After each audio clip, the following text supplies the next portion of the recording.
Actually, I mean, to be honest, had it been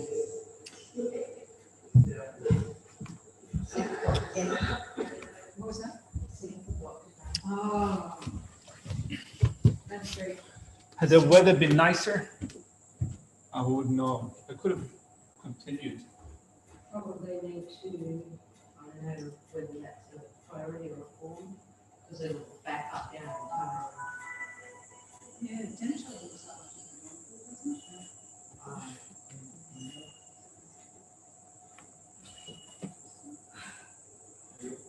We had, I thought it was still a form out. yes. So now do I fill a form out, right? I haven't. Would you like to fill a form? Is that the process? Because last time I filled the form out, it wasn't the process. So is that the process or? I think for this, yeah, just fill. I mean, that's going to be a high priority Is urgent. it? So it doesn't back up and flood far around. Oh, well, in that case, maybe we just have to tell the direct. what's the thing that worked with the friend? I'm just going to message him. Yeah, maybe just message him and say, I don't know if we need to fill a form, but What happened? this is blocked, the sink, The sink is blocked. and that will, like, which could potentially. So it's a bit more urgent if you want a form, we'll get back to you.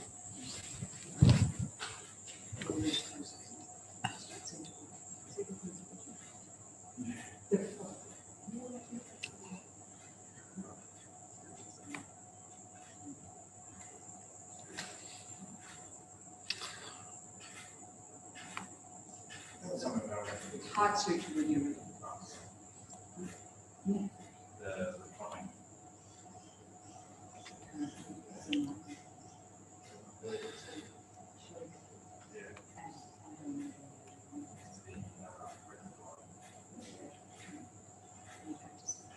All right, let's start with the Heart Sutra.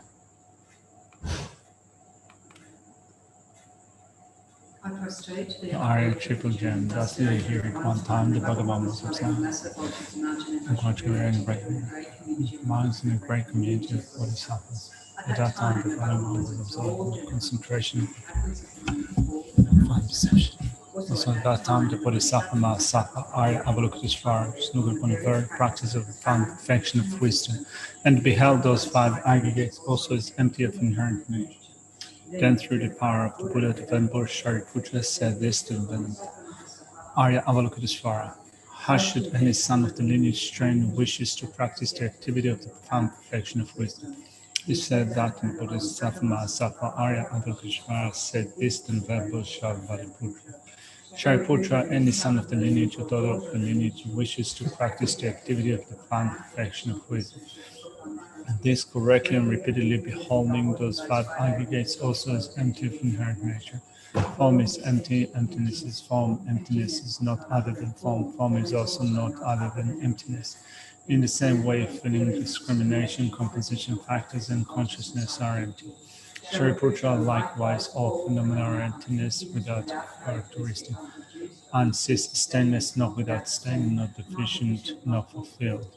Shariputra, therefore, in emptiness there is no feeling, no discrimination, no composition factors, no consciousness, no eye, no ear, no nose, no tongue, no body, no mind, no visual form, no sound, no odor, no taste, no object of touch, and no phenomenon. There is no I element and so on up to including no mind element and no mental consciousness element.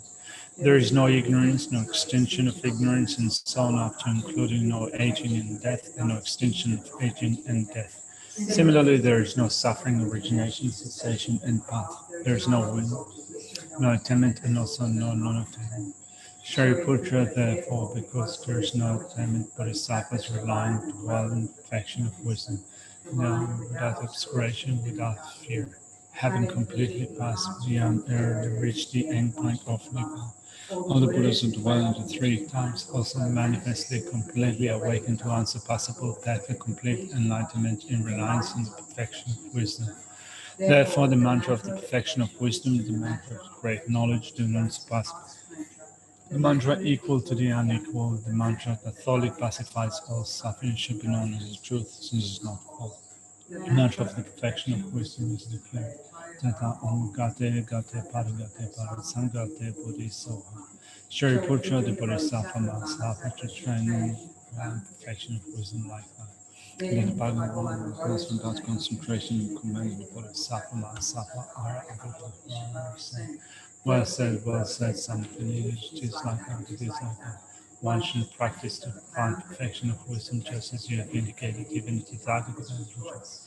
One having thus spoken, and when Bodhisattva Putra, Bodhisattva Mahasattva, Arya Avalokiteshvara, the entirety along with the ghost Suras and Gandharvas were overjoyed and highly praised that spoken by the Bhagavan.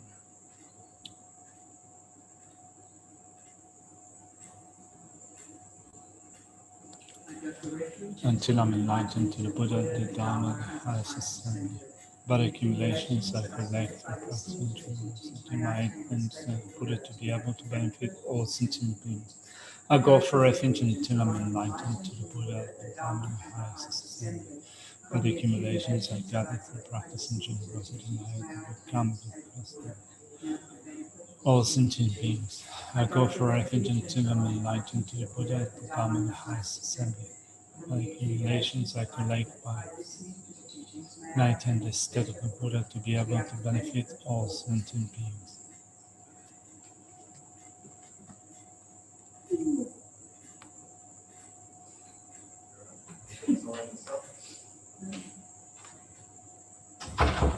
All right. Let's continue from with the 4 powers, cover as much as we can, continuing on from what we said yesterday. So we're looking at the 4 powers as the conditions that are conducive for developing enthusiasm about virtue, which is the meaning of joyous effort, right? So to delight in virtue, to be enthused about it. So we need, first of all, to have the power of interest, which means to hold karma in high esteem. Not only to hold karma in high esteem, but to develop complete confidence in the working of karma. In that complete confidence, first of all, in the 4 features of karma, which means that karma is certain, the karma increases, that we do not experience the results of actions that we have not done before, and that karma does not go to waste. It's crucial to develop confidence in those 4 aspects of karma, because the verses that we've covered yesterday and some of the verses that we're going to look at today speak about the conviction that we need to have in karma. So that's the very foundation for the power of esteem. So we develop interest in the Dharma through trust in the working of karma. That we develop interest in the Dharma and becoming certain that what we need to do is to develop virtuous actions, and we definitely have to lay down negativities. So that's the first power, which is the power of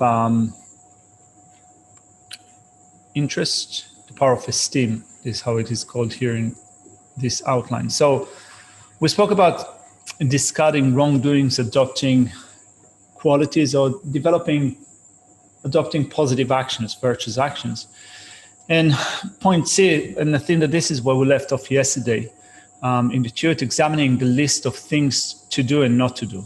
So as I said at the end of the Chut, it's more like looking at our own particular practice and thinking of the things that we still need to do. It's not like beating ourselves up for things that we have failed to do, but reminding ourselves that if we want to develop a greater and greater degree of happiness and well-being, if we want to attain a pleasant or high state of existence in samsara, if we want to attain a state of liberation and enlightenment, then we need to be as extensive as possible. So, as extensive as possible in our virtuous action. So,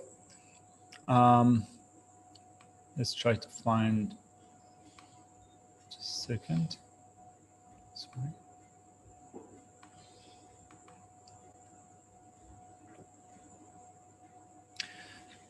So it says, I've not made offerings to the Bhagavan. I mean, we do make offerings, I guess. Some of us who have, if you have altar at home and you have a daily practice in which in the morning you do water bowl offerings and so forth, we do that, but probably you can still think at your own personal practice and check whether the way of making offerings to the Buddhas and Bodhisattvas can be improved. I think that when I look at my practice, there's always room for improvement. Like, for example, now when you look at the King of Prayer, Samantabhadra's King of Prayer, which begins with the 7 limbs of worship, and I think that we've covered that a few months ago. There is a beautiful way in which offerings are made, beautiful flowers, regal garlands, and so forth. So, I make offerings in the morning, but I can still improve, can make it better, in terms of my visualization. There are those stories and accounts of how Lama Zopa Rinpoche does that. And we've been to, I think, Lama Zopa Rinpoche's teachings or in other events where you see that the offering that he makes is so extensive. So in that sense, you can say that I haven't made offerings to the Bhagavan in that way, so I can still improve. So then it says, I've not given the pleasures of great festivals. This is to say that, at least from the point of view of, you could say, making extensive offerings to monastic communities in teaching venues or what have you, we haven't had the chance to make extensive donations for those big gatherings, talk or what have you. Or you can say that I can still improve on what I've been doing up until now. I've not performed actions for the teachings. I've not fulfilled the wishes of the poor. I've not granted fearlessness to the frightened. Geshe-la mentioned yesterday the 4 ways, the 3 types of generosity of giving fearlessness. And I've not given happiness to the wretched. All I've given rise to are the agonies in the mother's womb and suffering. So this one, Geshe-la said yesterday that all that we've given rise to is our own suffering in our mother's womb. There's also another way, another nice way that Khenpo Kumpel explains that in his commentary. It says that another way of looking at that is that think that all that I've done is giving suffering to my own mother, right? So the suffering of the birth of my mother. So I was not able to benefit others to a great extent. The only thing that I was able to do is to cause suffering to my mother. So you can think about it also in general. I think also I gave suffering to other sentient beings. I gave suffering to my parents. I gave suffering to other living beings.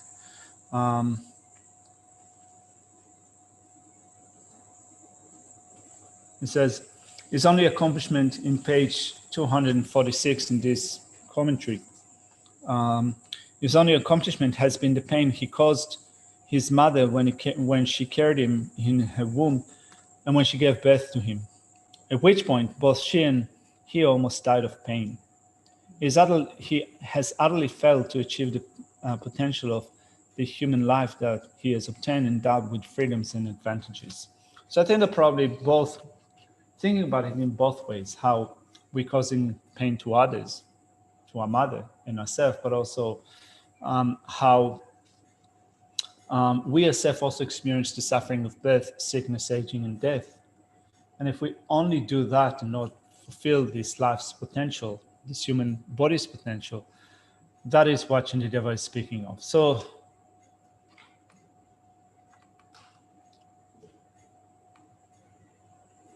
that's examining the list of things to do and not to do. Then Shantideva mentions in relation to the power of esteem, the effect, the cause. Basically, I think that it's thinking of karma and the results of karma. Let's quickly look at those verses. First of all, 6 lines.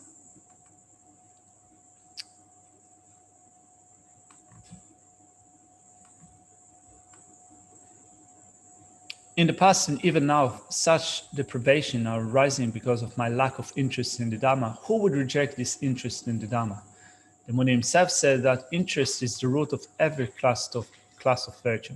So not only interest in the Dhamma, but this deep, genuine wish to take up what we need to do and to cast aside what we need to do. So it's not just merely being interested for the sake of intellectual study, but it's this type of interest that is expressed here is the deep interest in putting it into practice. So we do that through thinking of causes and effects. So the causes that we create, virtues and negativities, and the result that they bring happiness and suffering. And for that, we need to reflect upon the characteristics of karma that we have mentioned before, that karma is certain, that karma increases, that we do not meet up with results of actions that we've not done, and that karma does not go to waste. Did you have?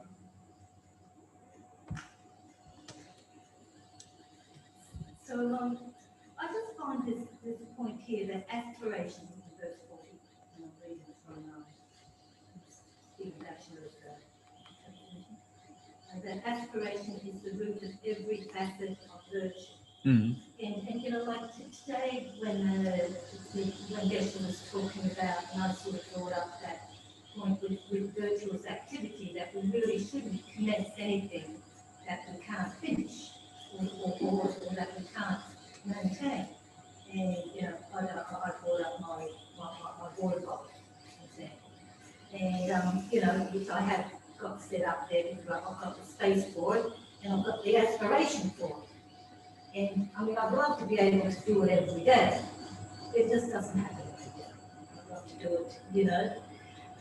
But I've got the aspiration to do it every day. You know, like it's hard. I find it with that point of today to not to start anything that we can't do.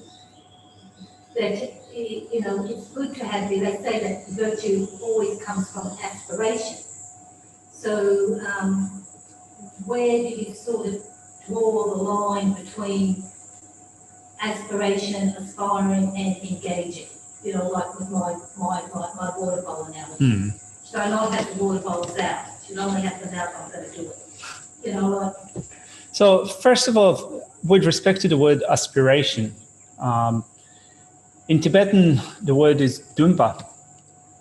And it doesn't include only the wish to do something. It has a practical effect in which you're actually seeking it in a more active way. So, you know, you could say that you have an aspiration to do a certain practice, but you can also seek that practice strive at that practice in a more active way.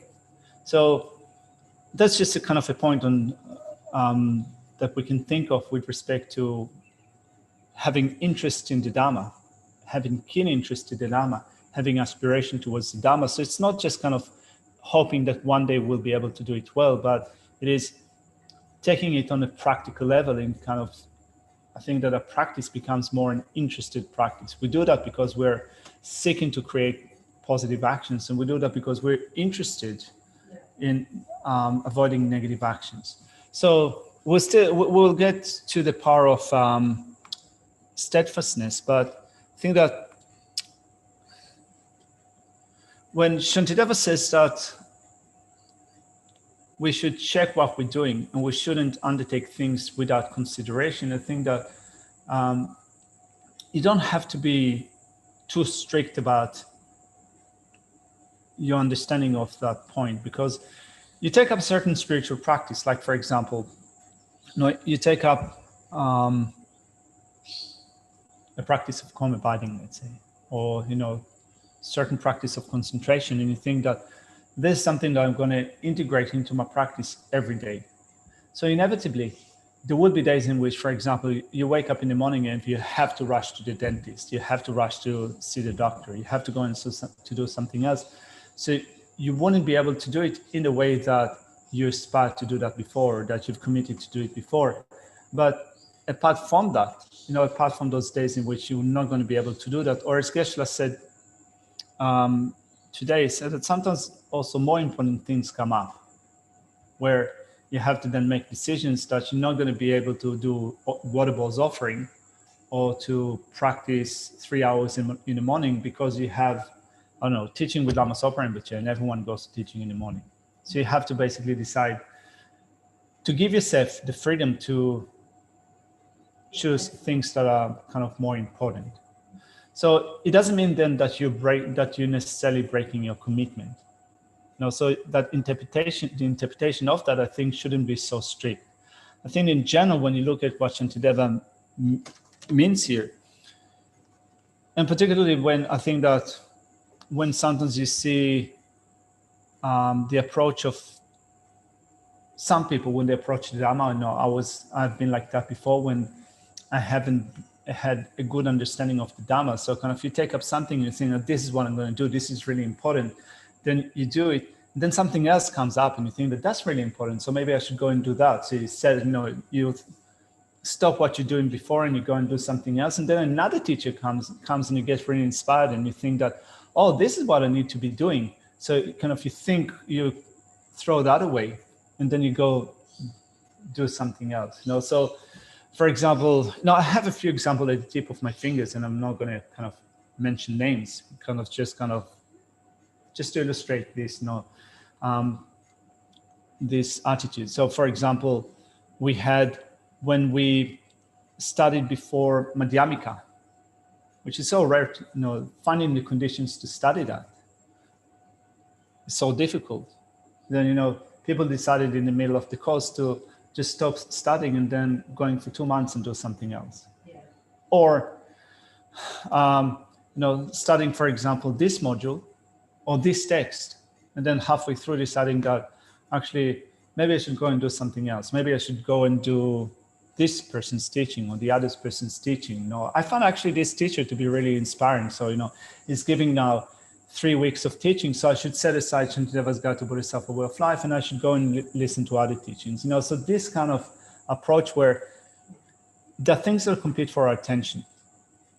And if we get like short-term satisfaction from other things that come in between, then we set aside something that in the great scheme of things could give us better understanding, better stability, just because we pursue kind of short-term, I think, interest. So things like that happen.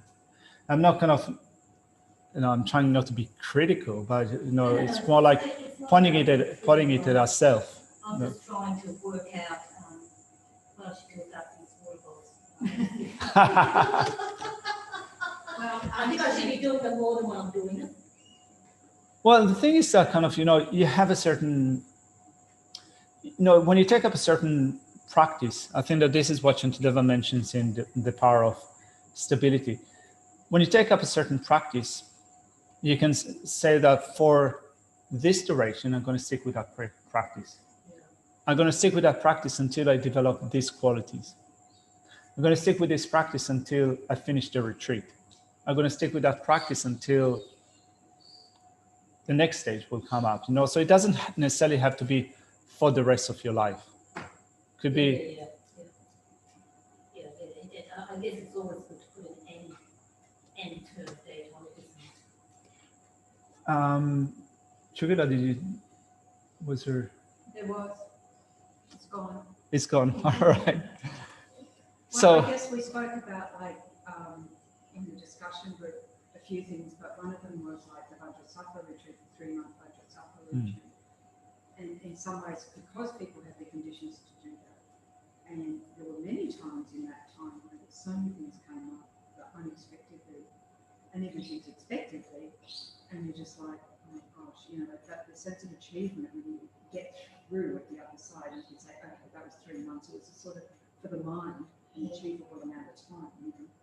But I also thought Teshi Doga one time, giving an empowerment, said, you decide how many mantras to everybody, because you Westerners just stress out about commitment. So just give yourself a minimum number to do. Yeah. And that was lovely, because it was just like, because you had to say one. Yeah.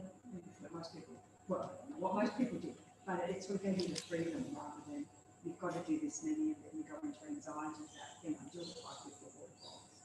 Not that I've made any commitments to anybody. No, but in your mind you have that aspiration. Yeah, more than aspiration. Yeah. No, when I think of practice like that, making water bottle offerings, you do it when you can.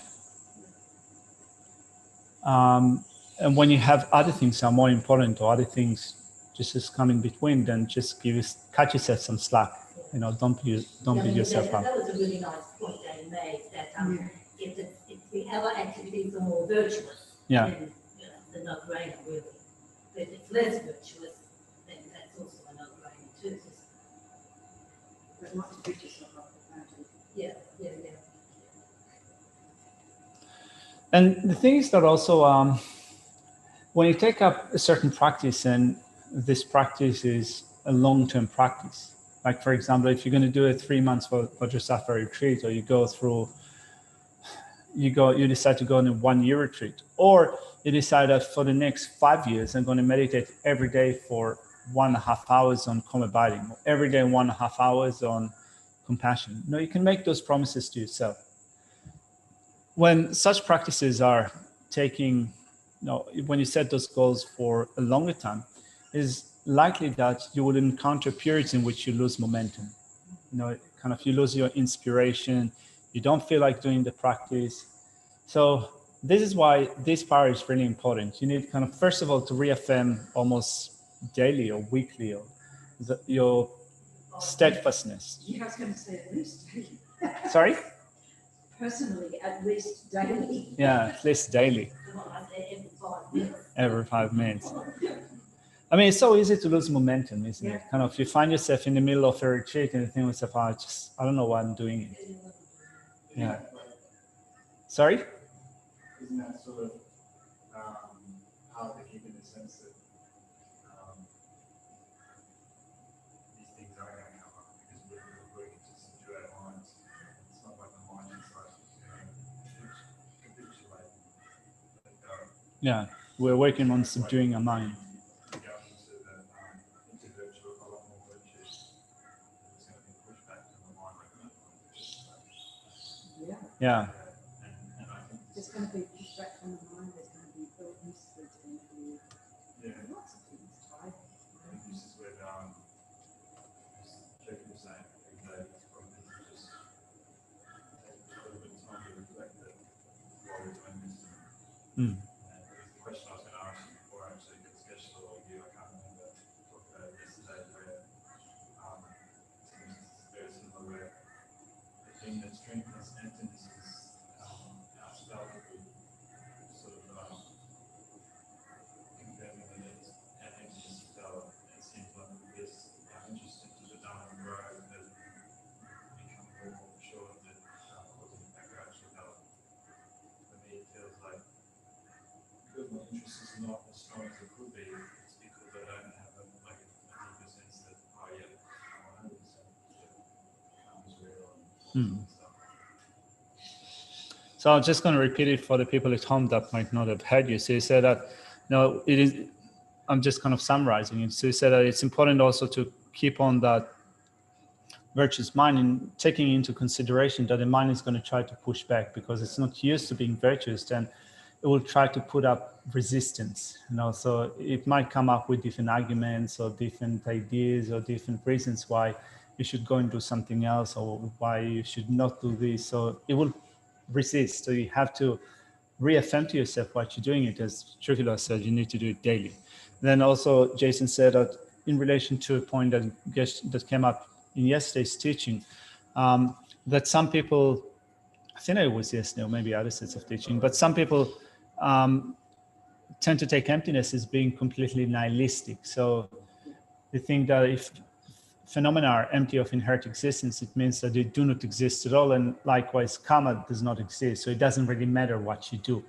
Whereas if you do have an understanding of karma, understanding of emptiness, if you have realized emptiness, then your trust in the working of karma would be greater. So that would mean that if you have an understanding of selflessness, then it is likely that you'll be more enthused about acting virtuously because you know that that will produce positive results, and you will be more enthused about shunning negative actions because you know that that will produce suffering for you. So sometimes a lack of interest in karma, just to continue with the point that you made, Jason, is a lack of interest in karma can also be attributed to a lack of understanding of selflessness. Had we had more understanding of selflessness, we would have been more enthused. Is that what you meant? Yeah, I think like a really good analogy would be a Bodhisattva classic where he sat under the Bodhi tree, the Maras all arose up. It's sort of like in one sense, it's pointing out that these things are going to happen because the mind is not going to go out that bit of a fight. Yeah. And then just to persevere, focus it again. So those are great points that you guys are making, and they're related to the power of, I think, steadfastness. So you said, so the last point that Jason made was that also when the Buddha was sitting under the Bodhi tree, just before becoming enlightened, the Maras put up a fight and the Buddha did not waver. So that's, I think, I would include that in the power of steadfastness when we develop the 3 types of pride, right? So pride about our ability, pride about actions or karma, and pride about the afflictions. So pride about the afflictions is kind of, you do not allow the afflictions to come in between you and your practice. Even when they arise, you think that they're putting up a fight, they're putting up a resistance, but I will not crumble. Anyway, we'll cover that. Let's just. Resistance futile. Where is that from? Star Trek, the Borg. All right. I guess it's good to be in like someone that can use that as a pop culture reference. Is probably needs to be old enough. Like if you tell it to a 20-year-old person. No, it's like we're like-minded people. If you take it to a 20-year-old person, they'll probably have no idea what you're talking about. All right. So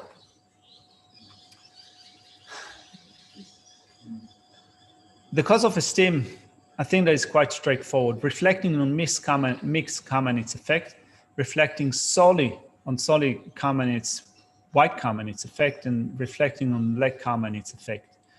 So as for the power of esteem, interest, aspiration, which means that you're so keen on practicing the Dhamma, practicing virtue, because you have trust in the working of karma, the first point I think is crucial. Reflecting on mixed karma and its effect. Let's quickly read through those verses. Suffering, mental unhappiness,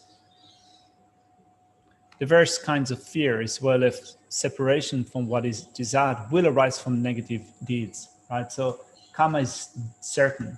Negative actions definitely bring about results of suffering, unsought suffering. By performing virtues intended in the mind, wherever I go, due to those merits, there I shall be honored with the excellences that are the result, right? So again, thinking of the certainty of karma, and that also you can add to that, karma does not go to waste. Wherever I go, due to these merits, there shall I be honored with the excellences that are the results. And then we come to the mixed karma. So it says, although one who commits misdeeds wishes for happiness, wherever he goes, there those misdeeds will completely destroy him with the weapons of suffering. So I think that Khenpo Kumpen's presentation with respect to mixed karma works actually quite well. He says that when you think of mixed karma, you can think about it in terms of projecting actions and completing actions.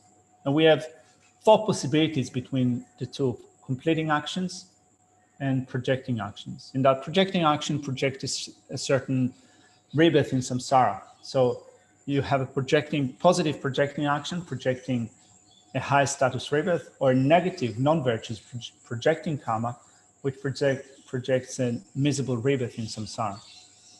Then you have completing action, completing karma, that creates a certain experience in a rebirth that you have already taken. So you can be born in a pleasant state of existence, but your life could be totally miserable. I mean, particularly when you think of people that you might know around you, being born as human beings, being born in Australia, that it's such a good country comparing to other places in the world, but the life are basically still hellish. So you have a virtuous projecting karma that had been created before, but the completing karma that plays out is a negative completing karma. So this is you can consider that to be mixed karma. So then we think of someone that really intends to do good, to really have positive attitudes, and still what they experience is suffering or difficulties in these lives. And you can think about it in terms of completing and projecting karma.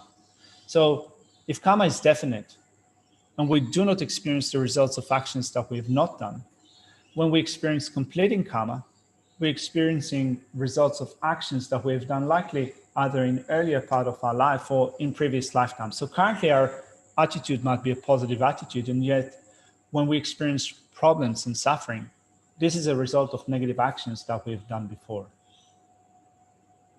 It seems like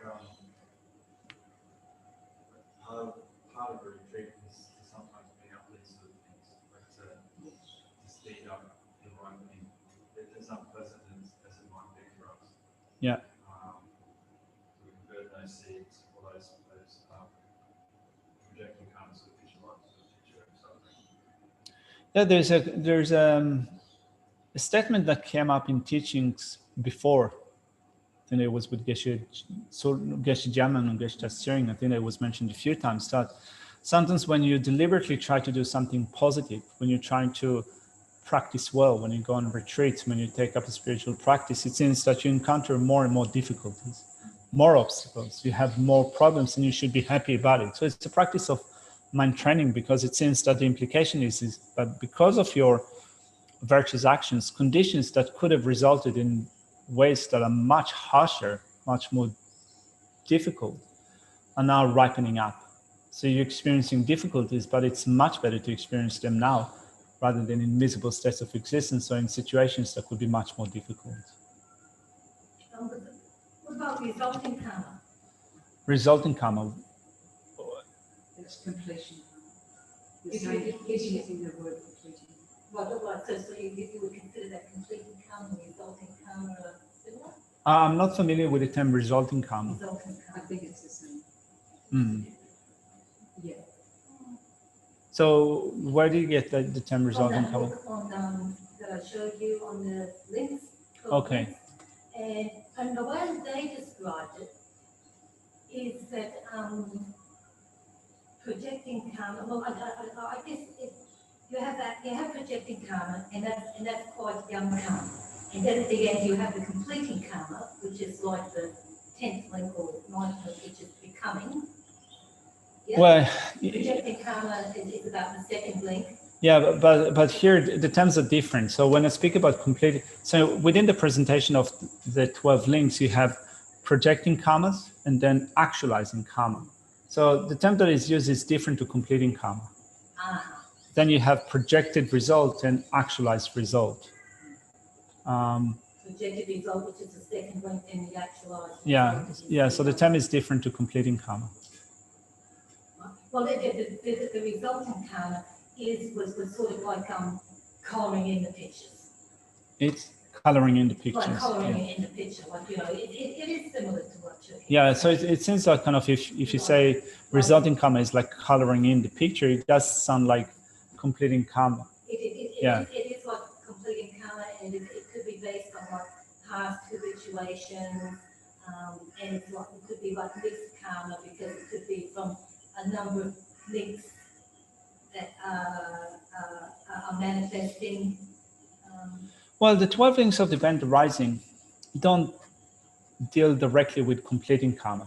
They deal with the mechanism by which we take rebirth in cyclic existence. So how we create causes for rebirth in cyclic existence, and what are the conditions that are needed for those projecting causes to take effect in a birth in cyclic existence. So in general, we can, through that mechanism of the 12 links, we can be born in a pleasant state of existence or in a miserable state of existence. And in between, there's a lot of completing karma that we experience. But this completing karma is not found explicitly within the 12 links of the plant arising. Sorry? Well, it doesn't really speak about it. It just describes the mechanism by which we are born in cyclic existence. So completing karma is like when I said it's not found directly, because it's the 12 links don't really deal with completing karma. They just speak about how is it that we are born again and again and again in cyclic existence.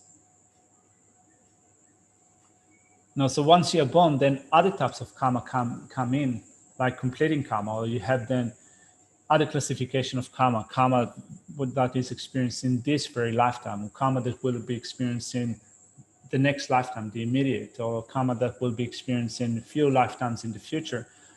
But this kind of karma is not really explained in the 12 links. The 12 links basically deal with how we take a rebirth in samsara. Yeah, thank you. Did you have a point? Or? No. Okay, sorry. So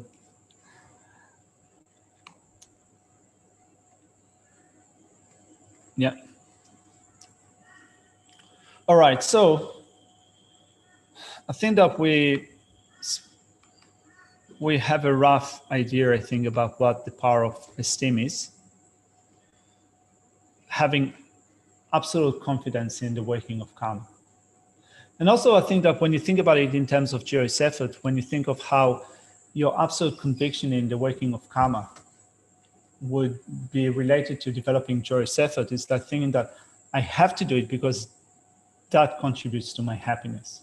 If I want to be happy, that's what I want to do because I trust that karma works in an infallible way. So that's the first one. And as it said, as Khenpo Kumpen pointed out, the most important power is the first power, which is the power of esteem, right? Having a trust in karma. If you have trust in karma, you develop steadfastness, you develop joy, and you also have a good power of suspension or relinquishment. So the next power is the power of stability. So we have had already a bit of discussion about examining it well and undertaking it, which is actually should be, first of all, you should examine what you're about to take up. Sorry? Okay. Oh, all right.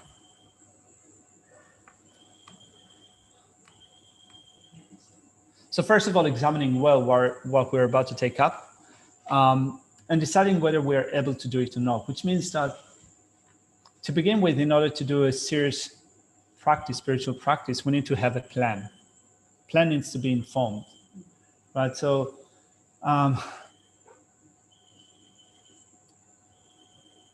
sometimes when you want to take up a certain practice, you go and ask your teacher, right? Should I do this?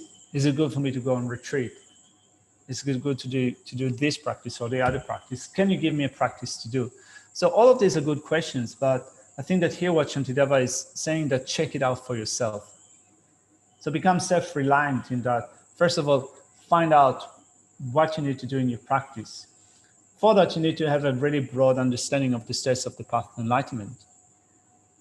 Know where you're at, roughly, within the steps of the path of enlightenment. And then you can make those decisions, which are informed decisions with respect to whether you can take up a certain spiritual practice and stick with it to bring it to its finality.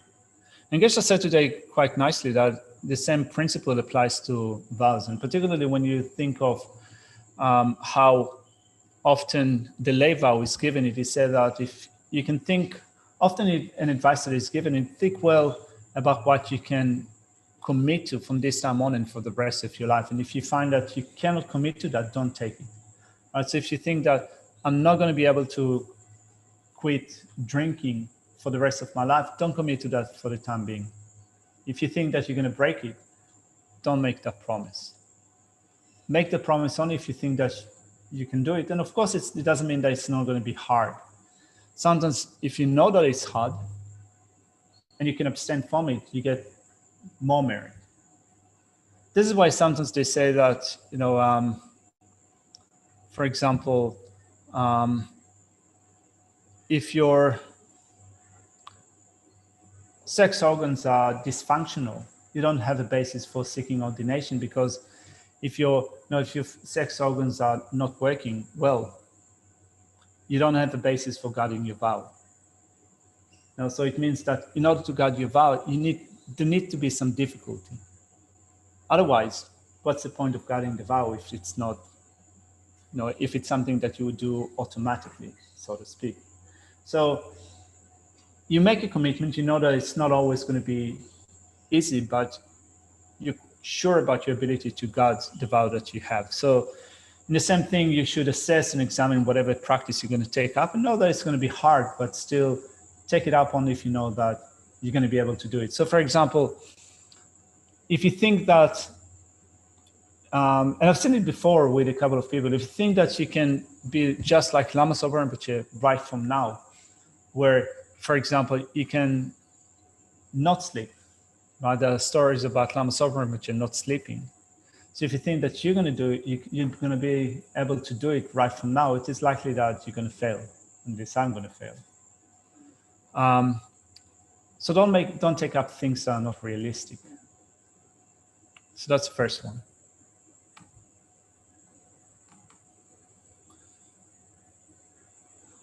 Then the disadvantages of discarding it after one has undertaken it. I think that this is a really good point to look at, because here it kind of really it goes on a scare campaign, so to speak, telling us what's going to happen if we're not going to examine what we're going to take up and end up with negative results. So let's look at that. Verse 48 says, I will familiarize with that in other rebirths, and negativities and sufferings will increase. Also others, and the time of the result will be inferior and will not be accomplished. So when you think about it in terms of the result of karma, there are three main results to karma. There is ripening result, causally concordant result, and environmental result. So causally concordant result, which means a result that is similar to the cause that have created it, is divided into 2 points. One of them is in terms of your behavior, and the other is in terms of your experience. Like, for example, if you think about it in relation to killing, causally concordant effect of killing, the worst one is developing habits of killing. You can think about, for example, killing mosquitoes or insects. Sometimes, if you get used to that from young age, I think that in our culture, it's harder to put a stop to it, right? Kind of, even if you want to abstain from it, sometimes kind of straight away you do it because you have habits that you've acquired not only in this life but previous life, and that's considered to be the worst result, because through these habits you repeat this action, you have more causes for negativities that you create, and then you have you habituate your mind more and more with those activities. So that's the worst one in terms of your behavior. Then there is the result in terms of your experience. Like, for example, you kill another person or another living being. The result of that is you experience a shorter life, you're being harmed by others, you're susceptible to sickness, injuries, and so forth. This is a causally concordant effect in terms of your experience. Then there is the environmental result, experiencing a harsh environment, for example, because of your killing, living in a place that is plagued by war, conflicts, and so forth, people around you being disagreeable, not harmonious with you, and so forth. That could be the environmental result.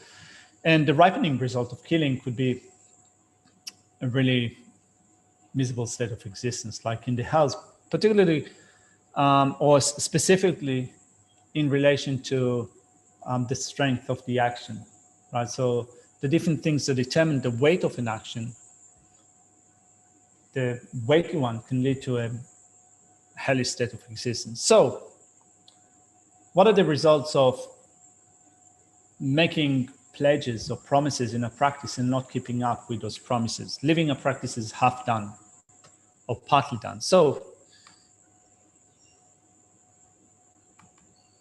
in drawing from this verse 48, since that the negative result of living a virtuous practice partly done is behavioral causal and concurrent effect is developing bad habits of not completing our actions and practices.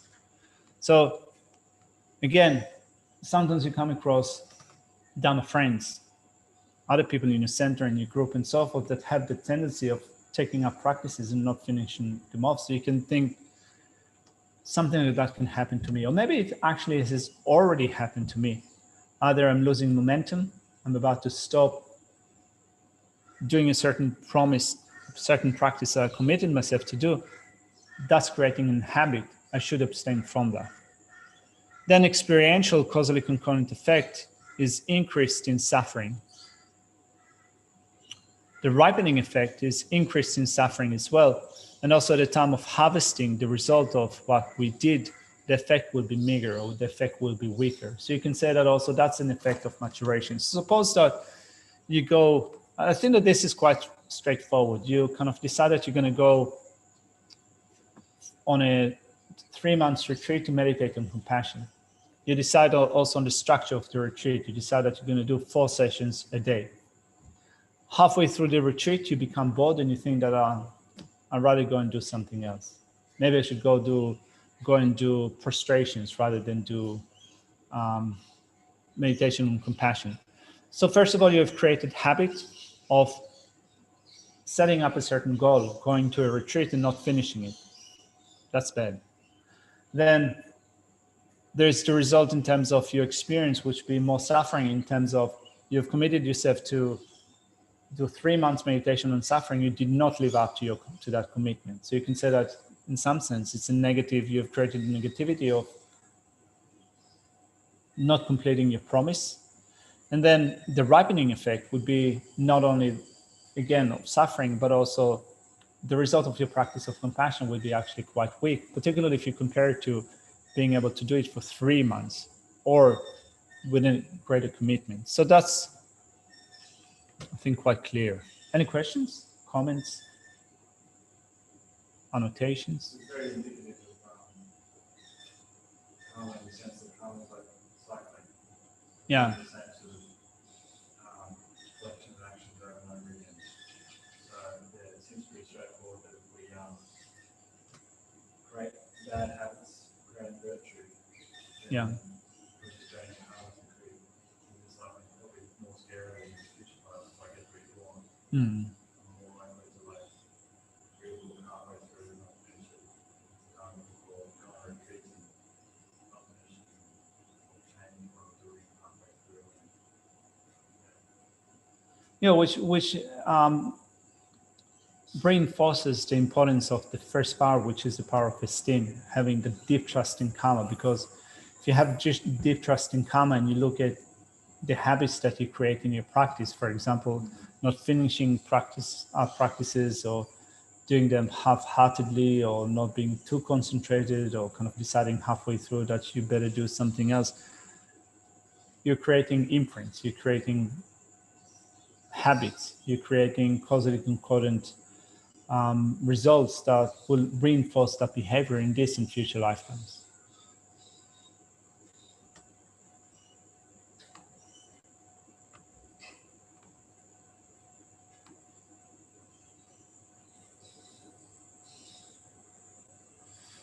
Tons of questions. Isn't it okay to just stay on board and be happy? Isn't it okay just to be what? To just stay on board and be happy. I guess that it is. First of all, it's good to stay on board. Definitely. Yeah, definitely it's good. Yeah. Yeah. Don't jump off the boat. Yeah. And definitely being happy is good, because I think that, you know, probably this is what we discuss here sounds quite serious, you know, in that it almost sounds like you need to be really heavy in your approach to your practice, and it can sound and feel quite contrived. But if you have deep trust in the working of karma, it will come naturally without the sense of heaviness of forcing yourself to do that, and you will also engage with that happily. So I think that probably what we need to do at this point is still to contemplate the working of karma. I mean, I still need to do it, because over the time the serious stuff can come to fruition. I was just going to add, lot of like mind training techniques and practices, and where it's the most out of a lot of spiritual sort of endeavors, which is the most, especially mine, I wasn't quite very sophisticated.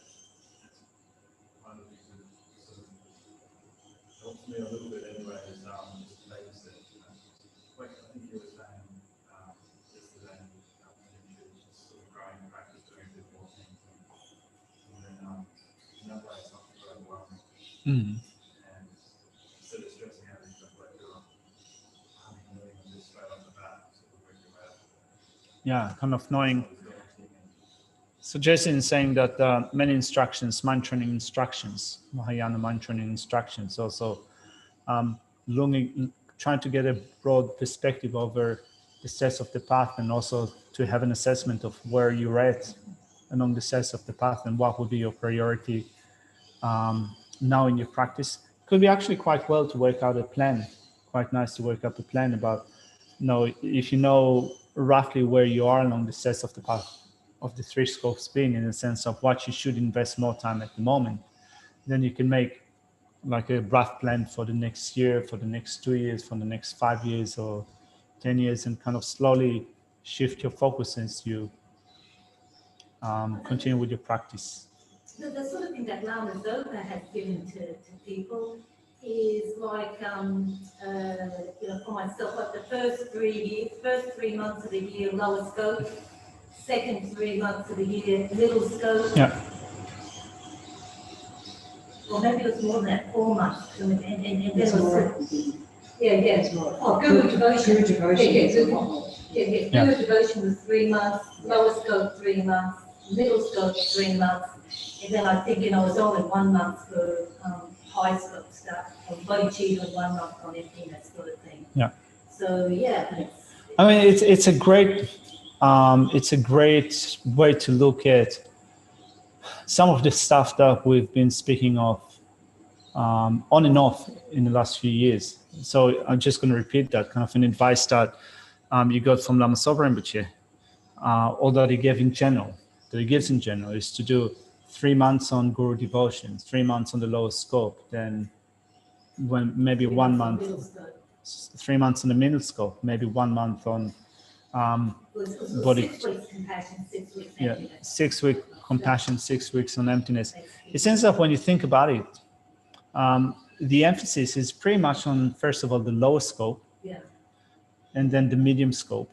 Yeah. So we spoke a little bit about Tantra, about receiving empowerments, receiving commitments that come with empowerment. Also, it seems like meditating on compassion and bodhicitta and emptiness is like, that's the sexy stuff of the practice, whereas meditating on karma is not as sexy as meditating on compassion and bodhicitta and so forth. But I think that this presentation of practice by Lama Zopa Rinpoche, I think that gives a good emphasis on what could be our priority, first of all, when we begin our practice. I mean, the thing is that with Tibetans, you don't get the easy way and explanation with Tibetans, because they do emphasize Tantra. I mean, in some sense, you can say that sometimes they try to hold the stick in two ends, so they tell you that you have to, before receiving an empowerment, you have to practice the common paths, and they emphasize the common paths, but then empowerments are given all over the place and people are encouraged to take empowerment. So, in some sense, it's hard at least for beginners, to really figure out from the self what should be the priority. To navigate it. Yeah.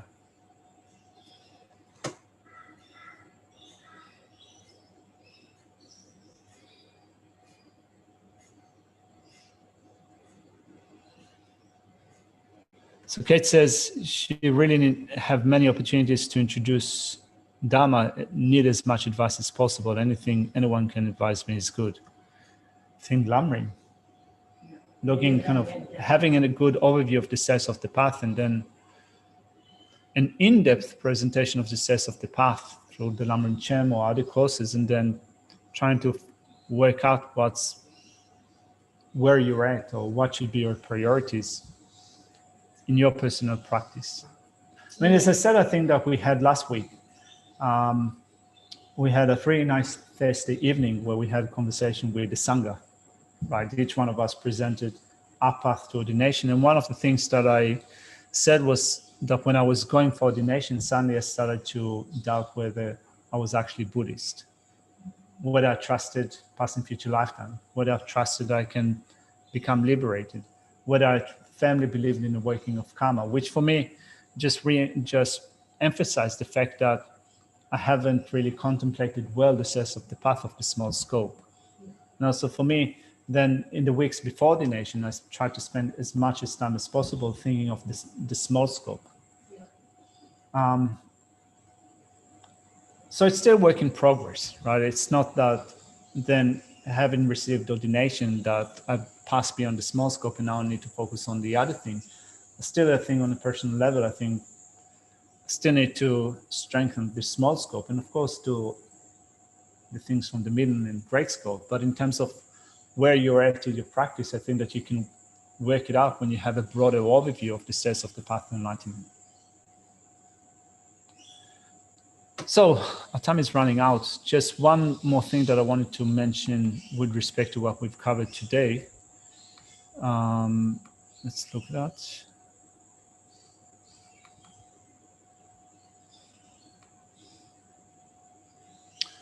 So we spoke about examining our undertaking, then having undertaken joyous perseverance, stabilizing its engagement. So we have the three types of pride that Shantideva mentions. I just want to give a brief description of what they are. Our time is up already, but just maybe each one of them in 1 or 2 lines. Geshe will continue with that tomorrow, but I thought it's good to just kind of be clear about it. So put it in my tutorial notes and it will be sent out probably tonight. So pride in karma. So as Geshe said, thinking that I shall do it by myself alone, which is the attitude of bodhisattvas, right? So generating bodhicitta and thinking that I will attain the state of enlightenment, I will free sentient beings. I will do it by myself, because when you think of other living beings being controlled by karma and afflictions, you think that actually they're incapable of achieving their own purpose because of the karma and afflictions. So I myself will take those actions. I myself will become Buddha in order to do it for them. So this is the type of pride that you need to develop, pride in your activities. Then pride in one's ability, you can say. So developing self-confidence in your ability to do so. So we started with that today, and we will continue with that tomorrow. So developing pride in our capacity to perform those actions, to complete to take up spiritual practices, to bring them to completion and so forth. So we do need to boost up our self-confidence so that we do not become half-hearted. At some point you think that it's too hard, or I don't think that I can do it. So we need to develop that self-confidence. That's the second pride that we need to develop. And the third one is pride with respect to the afflictions, in thinking that it doesn't matter what my afflictions tell me to do, I will not succumb to them. We'll complete that in my tutorial notes, but this is basically what it says. So we have anger, we have attachment and so forth, and they've been operating up until now, and we believe the stories that they tell us. So pride with regards to the afflictions is in developing the power of steadfastness, is to make sure that we do not listen to our afflictions when they tell us that we need to do something else, or that it's too hard, that something else can make us happy and so forth. Don't listen to those afflictions. Develop pride over your afflictions, in that, in some sense, you can think, I'm not going to let my afflictions get the better of me. I will get the better of them. All right. So that's the end of this session and the end of... And 2 points I want to add, because I Yeah. really enjoyed it. In practicing pride, it counteracts discouragement, and in virtuous activity, and increases strength. Decreases stress. Did you say, or increase? Increases strength. Strength, okay. Increases it, so makes it Yeah. stronger and counteracts discouragement Yeah. in virtuous activity. In other words, gives us more enthusiasm to practice virtuous activity. And that's great, because we spoke about how laziness of discouragement is the worst that we could have, right? Kind of thinking that I cannot do it, it's beyond me. I will not be able to attend that. The means to attend that are too difficult. The time that is needed is too long. So the power of stability is also one of the powers that we develop, that you could say is opposite to that sense of discouragement. We develop self-confidence, we develop strength, we develop joy. Yes. So it's like that virtuous pride, Yeah. divine pride. Yeah. Virtuous pride. Yeah, as Geshe said, it's not an afflicted pride, it's just kind of a sense of self-confidence. And often it is said that there's a difference between self-confidence and pride, in that in pride our orientation is outside. So we think of another person and we think that I'm better than that person. But self-confidence is actually oriented inwardly, not outwardly. So we look at our own qualities and think that, why would I not be able to do it?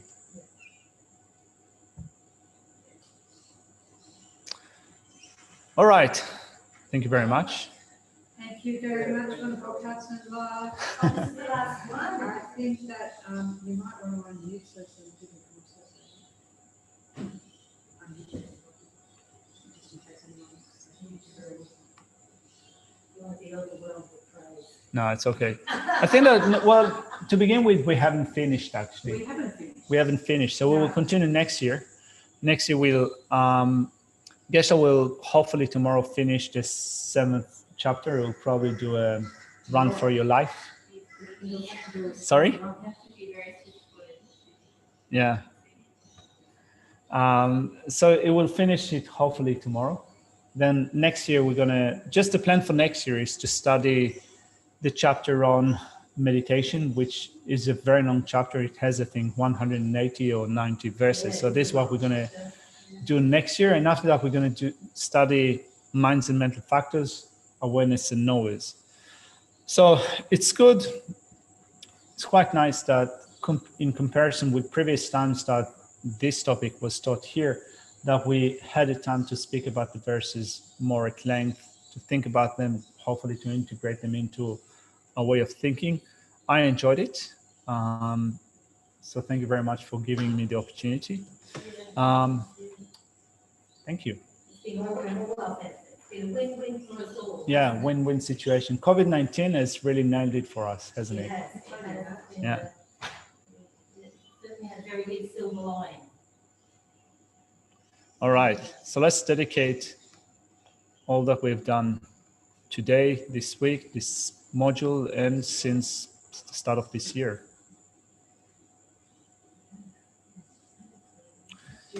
To this virtue might quickly become a Guru Buddha, and lead all transmigratory beings without exception to that state. May the precious Supreme Bodhisattva not yet born arise. May that arisen not climb but increase more and more. In this land encircled by snowy mountains, you are the source of all happiness and good. All powerful Chenrezig Tenzin please remain until samsara ends. You uphold the subduers moral way, yourselves an abundant bearer of all, sustaining, preserving, and spreading Manchanath's victorious doctrine. O masterfully accomplishing magnificent prayers, honoring the three jewels, protector of myself and others, your disciples, please live long.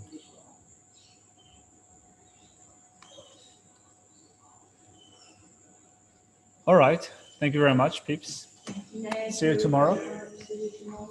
It's ain't over till it's over.